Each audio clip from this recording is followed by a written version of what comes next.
Happy Phenomenal Fatherhood Friday, and welcome to another episode of Phenomenal Fatherhood, the podcast at the Woodlands Free Podcast Center.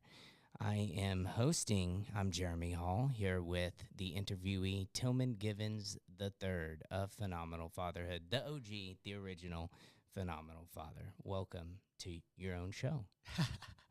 Appreciate that. Looking forward to talking with you today about your fatherhood journey, lessons learned, some of the same topics, putting you on the hot seat. I hope you're ready for that. But first, there's some birthdays approaching and birthdays past that we need to shout out. First of all, our producer, Mike, he had the big one, the big 4-0, the big over the hill recently. I think it was last week's. Happy birthday, Mike. Happy birthday, Mike. Wish we could turn the camera on you. Okay, and who else coming up has a birthday? Well, has I know. a birthday coming up. Is it you? Yeah, I know I have a birthday next week. I think it's either Wednesday or Thursday, whatever day it falls on. I know it's the 12th. September 12th. Okay, I think that's Thursday because Remy's is September 10th, Tuesday. So happy birthday to y'all. Thank you. I appreciate that. A lot of birthdays. We're about the same age. Yeah. Okay. You're young. And hey, how old are you this year? Chapter 36. 36. Okay, Yeah, level 36 36 unlocked. What's the biggest accomplishment of last year? Of last year? Mm-hmm. That was 2023. I probably would say the biggest accomplishment was getting better, like actively getting better with grief. Yeah, Okay. after my mom passed, that was probably like the best year. I finally broke through that atmosphere, because everybody deals with it in different ways, and then you got to find your own way to kind of deal with it. But 2022, it just happened. I was a wreck the whole rest of that year. So it wasn't until 2023 that I was like, all right, let's try to figure out some active ways that people are approaching this, and then bake your own cake, so to speak, of how to make it work for you. Yeah, unburden yourself. That's great. That's very positive. How about this upcoming year? What's one goal, one thing you're looking forward to achieving in this trip around the sun?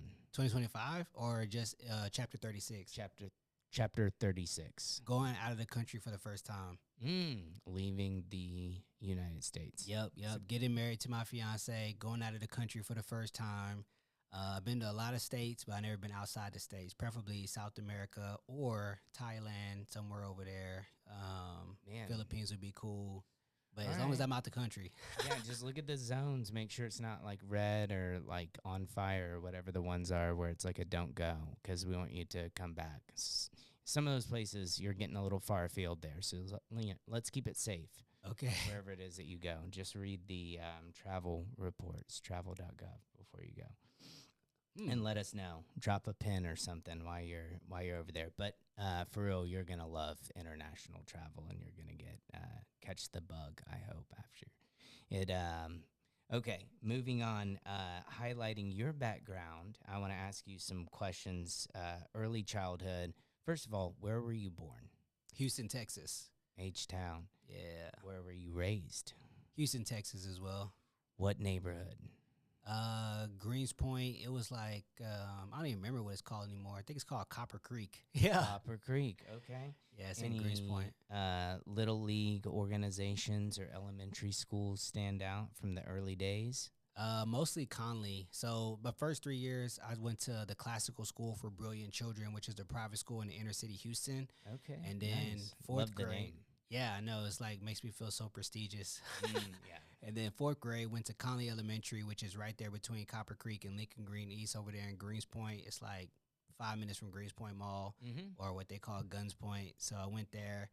It's gone back and forth, That's a bad moniker. Greens Point's fine with me. I used to love to go to Greens Point when I was a kid.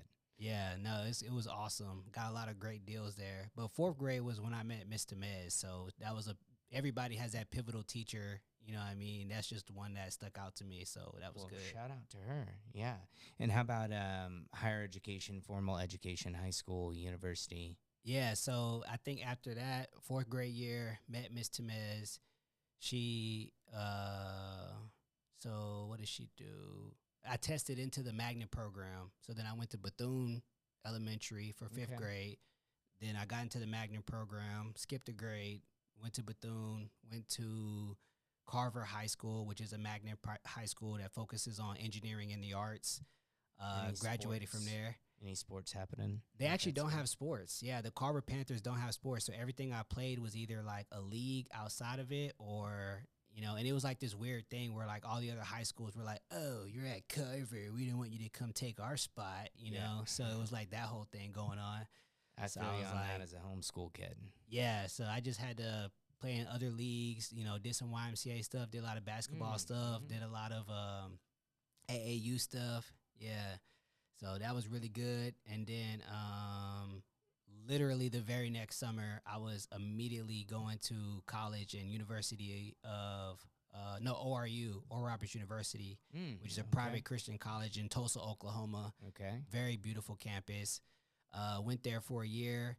Realized I wanted the full college experience, came down back to Houston, went to Lone Star for a year, and then transferred over to U of H, which at that time was School of Bauer was number 2 on entrepreneurship. So I always knew I wanted to be an entrepreneur. So I just went for number 2, and the rest is history. Man, that's awesome. Well, that's quite a journey in education. How about your career? Give us the highlights of what you started out doing, what you've done since then, kind of your resume, what you're doing now for work. Yeah, well, the good thing is that my sophomore year of college, I read this book called Rich Dad, Poor Dad, and I read this book, The 4-Hour Work Week. So I always was thinking, like, how can I get to the right side of the cash flow quadrant, and how can I do it using the internet? You know what I mean? Nice. And so those two things, I was like, how can I combine this? So in the book, Rich Dad, Poor Dad, Robert Kiyosaki talks about working for Xerox and learning how to do sales. So I worked in the gym industry, and if people think that, selling a table or selling a microphone is hard, go out here and try to sell the American public on living a healthy lifestyle at a gym. That's a hard sell. You know what I'm saying? Yeah. So I worked there for years, eventually got promoted to be an assistant general manager, was operating a 50,000 square foot facility, worked in the gym industry for a long time, super passionate about health and fitness. So that was easy for me, so that was really good. I've seen you in that role.